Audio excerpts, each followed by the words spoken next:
নমস্কার বন্ধুরা, কেমন আছো তোমরা সবাই? আশা করছি ভালো আছো। আমার চ্যানেলে তোমাদের সকলকে জানাই অনেক অনেক স্বাগত।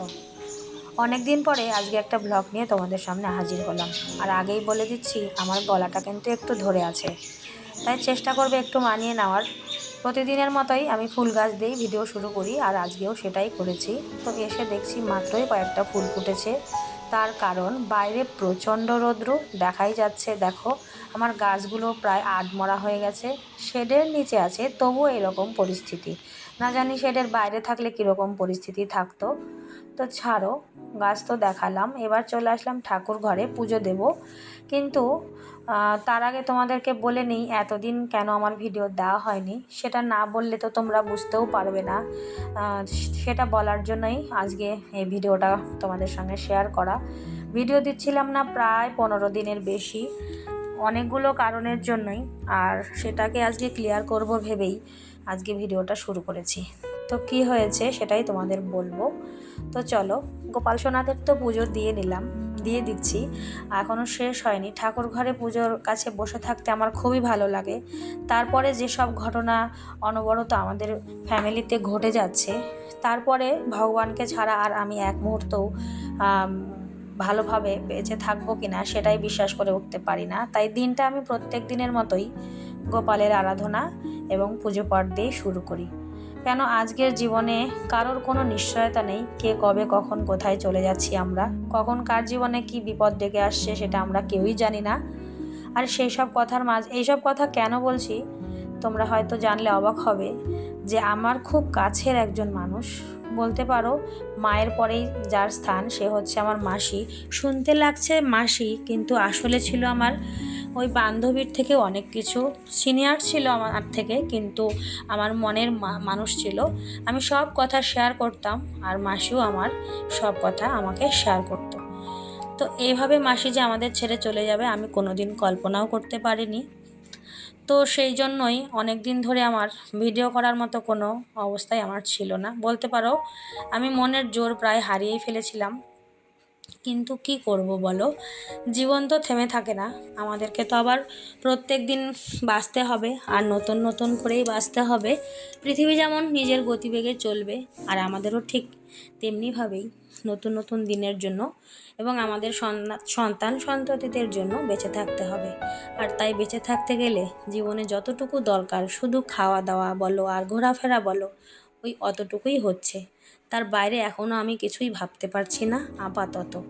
জানি না আগামী দিনগুলো আমি কিভাবে কাটাবো, আর কীভাবেই বা ভিডিও করব, কীভাবেই বা আমি মনের জোর বাড়াবো, সেটাও আমি বুঝতে পারছি না। আশা করি তোমরা আমার এই মনের কষ্টের কথাটা একটু হলেও বুঝতে পারবে। তো যাই হোক, ছাড়ো, যে চলে গেছে সে তো চলে গেছে, তাকে তো আর আমি কোনোদিনও ফিরিয়ে আনতে পারবো না। তো তাই চেষ্টা করছি সংসারের কাজকর্মের মধ্যে দিয়ে একটু নিজের মনটাকে ভুলিয়ে রাখার জন্য। তারপরেও আমাদের বাড়িতে আবার অনেক অনুষ্ঠান পরপর আছে, সেটা তোমাদেরকে দেখাবো। অনুষ্ঠান বলছি কেন, পুজো পাঠ আছে। কি পুজো সেটা তোমাদেরকে আমি অন্য একটি ব্লগে বলে দেব। কিন্তু পুজোটা কিন্তু খুব একটা ছোট নয়, বেশ বড় ধরনেরই একটা পুজো আছে। তার জন্য প্রচুর বাড়িতে কাজকর্ম, বুঝতেই পারছো বাড়িতে পুজো লাগলে কি পরিমাণ কাজকর্ম এক্সট্রা থাকে। আর সেটা করতে গেলে যে পরিমাণ শরীরের শক্তি আর মনের জোরের দরকার, সেটাও আমি পারছিলাম না। তাই একটু নিজেকে কি বলবো, ভুলিয়ে রাখার চেষ্টা করছি তোমাদের সঙ্গে এই গল্পগুলো করে। তো যাই হোক, সব কিছু তো একটু বলেই দিলাম, প্রায় বুঝেই গেলে তোমরা আমার যারা বন্ধুরা আছো, কাছের এবং দূরের, বুঝতেই পারছো। আর একটু অ্যাডজাস্ট করে নিও যদি আমার কোনো কিছু বলতে ভুল হয়ে থাকে। তো মাসি তো চলে গেল, মাসির ছেলে মেয়েগুলো এখনও অনেক ছোট, তাদের জীবন ভালোভাবে কাটুক, ওরা ভালো থাকুক এই কামনা করব। আর ওদের চিন্তা করে আমি আমার শরীরটাকে মোটামুটি অনেকটাই খারাপ করে ফেলেছি। কিন্তু এখন ভাবছি এভাবে চললে তো আবার আমার সংসারটা চলবে না, কেন আমারও ছেলে আছে, মেয়ে আছে, সন্তান আছে, স্বামী আছে এবং পরিবার আছে। সকলকে নিয়ে আমাকে ভালো থাকতে গেলে আমাকেও ভালো থাকতে হবে এবং তোমাদের মাঝেই থাকতে হবে। আর সেই জন্য করেই এর পরের ভিডিওগুলোও তোমাদের সঙ্গে এখন আস্তে আস্তে আমি আবার শেয়ার করব।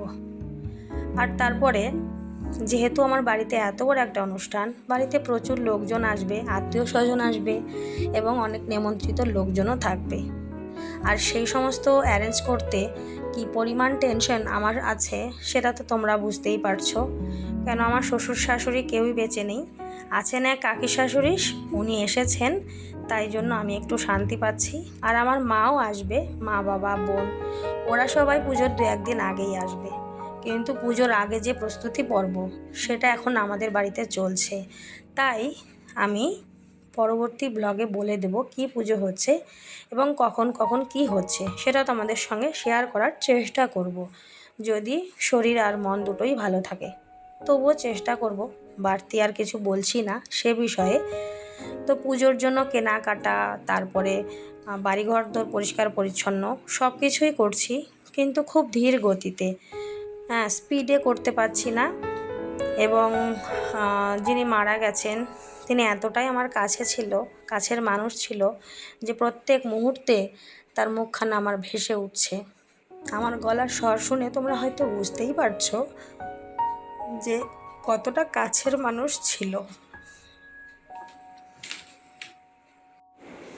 তাই আমি আজকের সারাদিনের ভিডিওটা শুধু ভয়েস দিয়ে রাখছি, ভিডিওর সামনে আসতে একটুকু আমার ইচ্ছে করছে না। তো আমাদের বাড়িতে পুজো পাঠের প্রস্তুতি পর্ব চলে এসেছে, সবটাই মোটামুটি শেষ, কিন্তু একটা ক্লিপও এখনও নিতে পারিনি। মানে অনেকে করে না, পুজোর আগে থেকে একদম প্রস্তুতি পর্ব যেখান থেকে শুরু হয় সেখান থেকে ভিডিও করে। আগে আমিও করেছি, অনেক ভিডিও করেছি পুজো আর আগের পরের, কিন্তু এখন তোমাদেরকে আর আগের কোনো প্রস্তুতি পর্বর ভিডিওই আমি দিতে পারবো না। শুধু ওই 2-3 দিনের মধ্যে যেসব ঘটনা ঘটছে বা পুজো আমি করছি যে সমস্ত কাজকর্ম সেগুলোই শেয়ার করতে পারবো। যেমন ধরো প্রতিমা বানানো অনেকটা হয়ে এসেছে, তারপরে বাজারঘাট একেবারে শেষের দিকেই বলতে পারো, আর বাড়িঘর তো পরিষ্কার সেটাও অনেকটা সেরে ফেলেছি। এই রকম মনের পরিস্থিতি নেই, লোকও রেখেছি, লোক দিয়েও করাচ্ছি, আবার কিছুটা নিজেও করছি। আর এত গরম যে শরীরটাও আমার সাথ দিচ্ছে না, একদিন ভালো তো আরেক দিন খারাপ, কিন্তু কে জানে, কে বা বোঝে। তো অত কথা বাদ দাও, রান্নাবান্না করতে হয় করছি।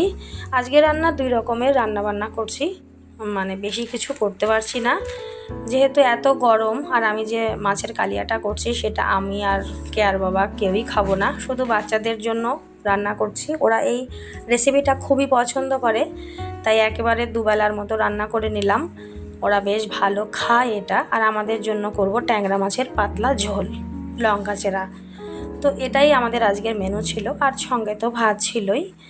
তো এই রান্নাবান্না শেষ করে আবার অন্যান্য কাজকর্মেতেও চলে যাব, কিন্তু আজকে আর তোমাদের সামনে আমি আসতে পারবো না, সেরকম আমার পরিস্থিতি আজকে নেই, তাই তোমরা একটু অ্যাডজাস্ট করে নেবে।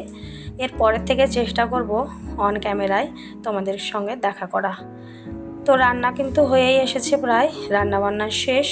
আর তোমরা কে কোথা থেকে দেখছো ভিডিওটা, যদি ভালো লাগে তাহলে অবশ্যই একটা লাইক দেবে আর চ্যানেলটাকে সাবস্ক্রাইব করে দেবে।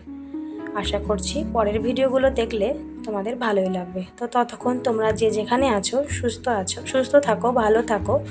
আর ভগবানের কাছে বলি যে যেখানেই থাকুক, দূরের আর কাছের সবাই ভালো থাকুক, এই কামনা করে আজকের ভিডিওটা আমি এখানেই শেষ করছি।